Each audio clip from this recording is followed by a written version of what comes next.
Các bạn đang xem video trên kênh Nhịp Sống Sơn La. Kênh Nhịp Sống Sơn La là kênh chuyên phát sóng những video hay và đẹp về đời sống của dân tộc Thái Tây Bắc và các phóng sự đám cưới, tân gia, văn nghệ, lễ hội và họp mặt gia đình. Các bạn có nhu cầu quay phim chụp ảnh để lưu giữ những khoảnh khắc đẹp để làm kỷ niệm thì hãy liên hệ Nhịp Sống Sơn La nhé. Điện thoại liên hệ là 0965999095 và đừng quên bấm đăng ký kênh Nhịp Sống Sơn La để theo dõi nhiều video hay và đẹp nhé.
Trước sự hiện diện nhiệt tình của toàn thể quý vị khách quý trong buổi tiệc ngày hôm nay, đại gia đình chúng tôi cũng như là cô dâu chú rể sẽ dành cho toàn thể quý vị một lời chào, một lời cảm ơn chân thành. Chúng ta sẽ dành một cái cú chào thật sâu để cảm ơn tất cả quý vị đi ạ. Xin mời. Và chúng ta dành cho tôi Thể thao, dành cho hai bên gia đình một tràng vỗ tay thật lớn, thật lâu nhiệt các quý vị ơi. Thank you.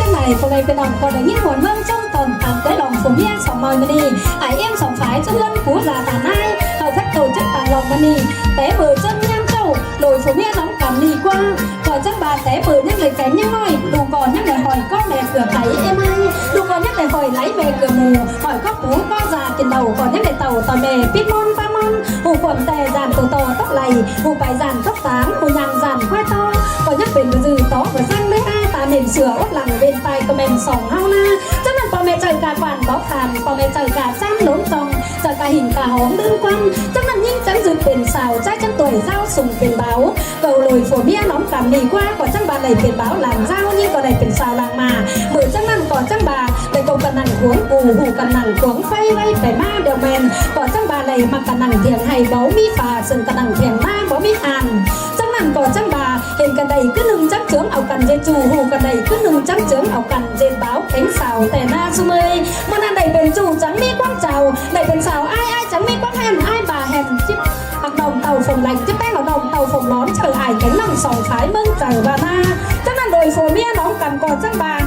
có tô sa ải có trắng chờ trông tô sa em o xình có trắng chờ muôn trông ở nàng sòng phái tuôn phú già tà nai hầu phép tổ chức bạc lòng mani có lại nhìn muôn giòn bốc bắt chờ muôn bom mưa nào uống hình hỏi có lại sò lại giòn khắp ẩn phò mẹ pinong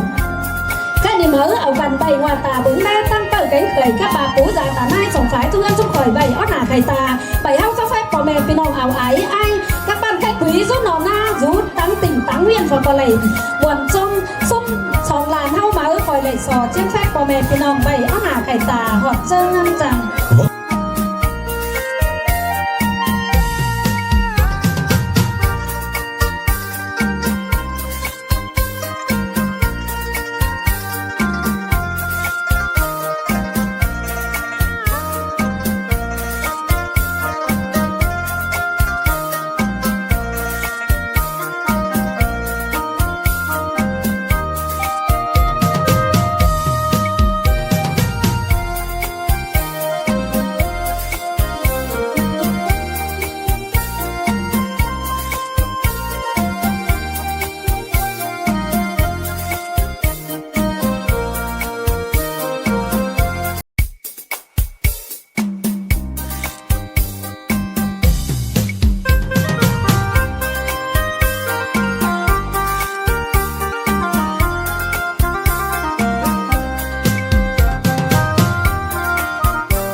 xem video trên kênh Nhịp Sống Sơn La. Kênh Nhịp Sống Sơn La là kênh chuyên phát sóng những video hay và đẹp về đời sống của dân tộc Thái Tây Bắc và các phóng sự đám cưới, tân gia, văn nghệ, lễ hội và họp mặt gia đình. Các bạn có nhu cầu quay phim chụp ảnh để lưu giữ những khoảnh khắc đẹp để làm kỷ niệm thì hãy liên hệ Nhịp Sống Sơn La nhé. Điện thoại liên hệ là 0965999095 và đừng quên bấm đăng ký kênh Nhịp Sống Sơn La để theo dõi nhiều video hay và đẹp nhé.